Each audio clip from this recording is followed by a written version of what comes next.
দাঁড়ান, ভিডিওটা ধাক্কা দিয়েন না, বহুত ধাক্কা দিছেন, একটু কথা শুনুন। আমি মূর্খ মানুষ। দেখেন, আমরা পুরুষ জাত, আমরা অনেক রুজি করতে আছি, অনেক কামাইতে আছি, অনেক কষ্ট করি। কিসের জন্য? পরিবারকে সুখী করার জন্য কামাইতে আছি, তাই না? পরিবারকে সুখী করার জন্য কামাইতে আছি আমরা, কিন্তু টাকা কামাই পরিবারকে সুখী করার জন্য, ঠিক নেই?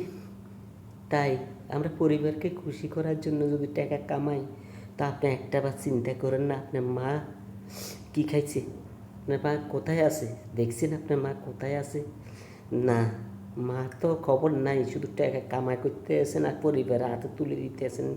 আপনি তো চিন্তা করতে আসেন না যে মা আমারে 10 মাস 10 দিন গর্ভ ধারণ করে লালন পালন করি আমাকে এত বড় করতে আসে, এত বড় করেছে, যে মারে আমরা লাথি মারে দিই, আমরা চুরি ফালাই দিই কেন রে ভাই? আমরা টাকা পয়সা এদিন রুজি করতে আসি কিসের জন্য? মারও চুলের জন্য তো টাকা পয়সা আপনি রুজি করে আপনি পরিবারকে খাওয়াইতে আসে। আল্লাহর কসম লাগে, যদি আপনি মারে একবার কষ্ট দেন না, আল্লাহর কসম আপনি জান্নাতে কোনো ঠাঁই নেই। আপনি জান্নাতে দূরে কথা, আপনার গেটের সামনে দিয়ে আপনি যেতে দিতেন না। আমার কথা না, আল্লাহ তাআলার কথা। দেখেন, আজকে আমাদের সমাজে অনেক মারে নির্যাতন করতে আছে, অনেক মারে মা বলে পরিচয় দেয় না, বুয়া, কাজের বুয়া করে পরিচয় দেয়।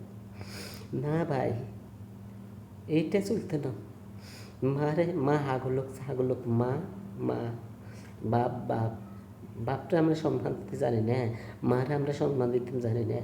যে মা, যে বাপ রাত দিন 24 ঘন্টা ইনকাম করি খাবার তুলে দে মুখে, সে বাপরা আমরা বাপ বলে স্বীকার করি না কেন? আমাদের সমাজ, আমাদের মুসলিম